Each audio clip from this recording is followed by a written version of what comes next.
strategic planning process. So the first point is define mission and vision. कि सबसे पहला हमारा काम क्या है कि हमें डिफाइन ये करना है कि हमारी कंपनी का मिशन क्या है और विजन क्या है. Now the question is what do you mean by mission and vision. So the mission क्या है कि जो हमारा ऑर्गेनाइजेशन है वो कहाँ एग्जिस्ट करता है, वो हमारी कंपनी का क्या हुआ, मिशन हो गया. जैसे प्रोवाइड करना अफोर्डेबल क्वालिटी एजुकेशन.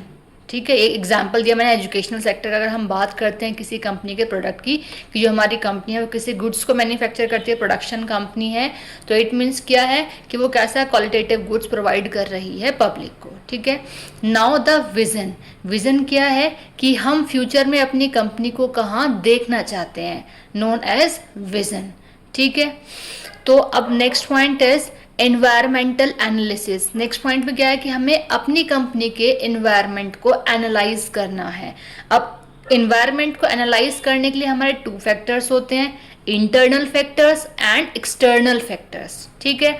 अब अगर हम बात करें इंटरनल फैक्टर्स की, तो इंटरनल फैक्टर्स में हमारे क्या आते हैं, स्वॉट एनालिसिस. इट मीन्स हमारी कंपनी की स्ट्रेंथ क्या है, हमारी कंपनी की वीकनेसेस क्या है, अपॉर्चुनिटीज़ क्या हमें मिल रही हैं, हमारी कंपनी के थ्रेट्स क्या क्या हैं. तो ये सारी चीज़ें हमारी आती हैं कंपनी के इंटरनल फैक्टर्स में. ठीक है, जो कहीं ना कहीं इफेक्ट करते हैं हमारे ऑर्गेनाइजेशन को. When we talk about the external factors, external factors में हमारे आते हैं, जैसे हमारे आ गए पॉलिटिकल फैक्टर्स, इकोनॉमिक फैक्टर्स आ गए, सोशल फैक्टर्स आ गए, टेक्नोलॉजिकल फैक्टर्स आ गए, एनवायरमेंटल फैक्टर्स आ गए, या फिर लीगल हमारे फैक्टर्स आ गए. तो ये सारे हमारे क्या एक्सटर्नल फैक्टर्स हैं. तो जो बोथ, अगर हम बात करें इंटरनल और एक्सटर्नल दोनों का ही हमारा कॉम्बिनेशन क्या है, एनवायरमेंटल एनालिसिस.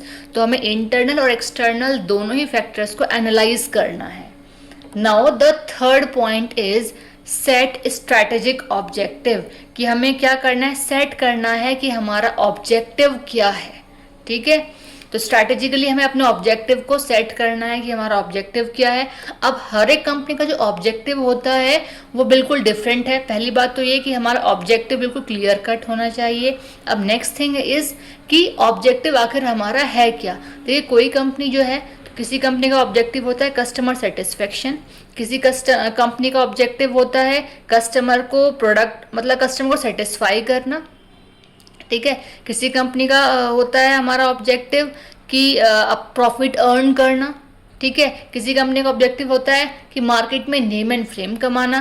तो ये क्या है, ऑब्जेक्टिव से अब डिपेंड करेगा कि हमारी जो कंपनी है उसका ऑब्जेक्टिव क्या है, उसके अकॉर्डिंग क्या है हमें सेट कर लेना है जो भी हमारा ऑब्जेक्टिव होगा, जो कि हमारे मिशन और विजन से रिलेटेड होगा. ठीक है.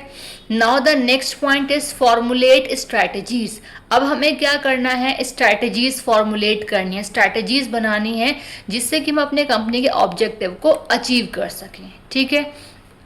अब अगर हम बात करते हैं कि हम स्ट्रैटेजीज बना क्या सकते हैं, जैसे कि मार्केट में हमें कैसे एक्सपेंड होना है. ठीक है. प्रोडक्ट में डेवलपमेंट कैसे करने हैं, प्रोडक्ट में कुछ नए चेंजेस करने हैं या नहीं करने हैं, मार्केट में कोई नया प्रोडक्ट या इनोवेशन, मार्केट में कोई नया प्रोडक्ट लॉन्च करना है या नहीं करना है, या अपने प्रोडक्ट में कुछ इनोवेशन करनी है, क्रिएटिविटी करनी है या नहीं करनी है, प्राइस में चेंजेस करने हैं या नहीं करने हैं.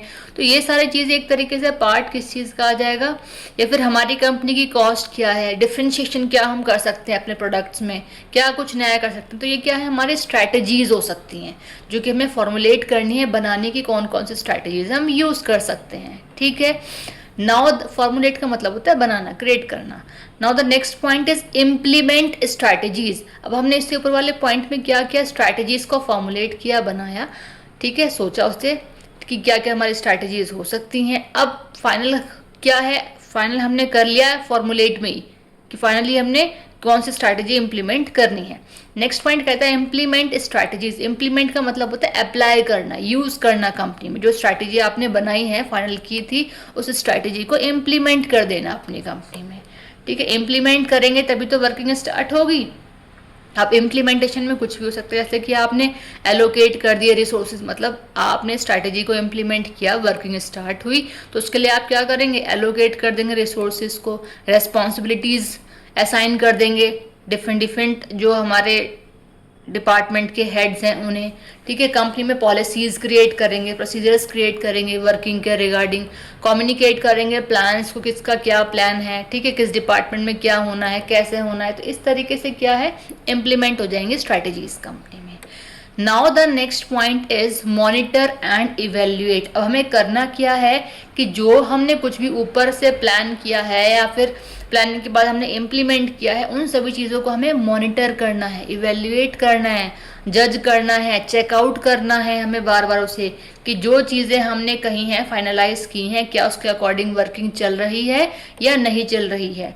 हमने जिस चीज़ को देख करके, सोच करके चीज़ों को हमने अप्लाई किया है, इम्प्लीमेंट किया, उसके अकॉर्डिंग वर्क चल भी रहा है या नहीं, रिजल्ट उसके अकॉर्डिंग अचीव हो भी रहा है या नहीं, ठीक है, परफॉर्मेंस हमारी कैसी चल रही है, ठीक है, या कोई थ्रेट्स तो अराइज नहीं हो रहे। मतलब सारी चीज़ें हमें क्या करनी है, मॉनिटर करनी है, इवेल्युएट करनी है, ठीक है। Now the last point is review and revise. अब हमारा सारा काम हो गया, हमारा एट लास्ट हमारा काम क्या है, रिव्यू। रिव्यू का मतलब होता है री मतलब अगेन, व्यू मतलब देखना, मतलब अगेन जज the things, again monitor the thing, again recheck the things, कि जो चीज़ें हैं, फिर आगे लिखा है इसमें रिवाइज, चीज़ों को हमें रिवाइज करना है, देखना है कि हाँ भाई चीज़ें ठीक ठाक चल रही हैं या नहीं चल रही हैं। अगर चीज़ें परफेक्टली चल रही हैं उसके अकॉर्डिंग तो दैट इज़ वेरी गुड, लेकिन नहीं है तो कहीं ना कहीं हमें फिर उसमें कुछ चेंजेस करना पड़ सकता है, ठीक है, ठीक है। रिवाइज, उसमें कुछ हमें चेंजेस करना पड़ सकता है, रिविजन मतलब कुछ ना कुछ ऐड ऑन करना पड़ सकता है। अब वो डिपेंड करेगा जो हमने ऊपर चीज़ें सोची हैं उसके अकॉर्डिंग, ठीक है। रिव्यू करेंगे, चीज़ें ठीक हैं तो वेल एंड गुड, प्रॉब्लम खत्म, ठीक है। नहीं है, अगर आपको लगता है इसमें कुछ चेंज करने की नीड है, कुछ एडिट करने की नीड है, तो आप चीज़ों को रिवाइज करेंगे, दैट्स इट। इस तरीके से हमें क्या करना है, स्ट्रैटेजिकली प्लान करना है चीज़ों को। आई थिंक आपको प्रोसेस क्लियर हो गया होगा।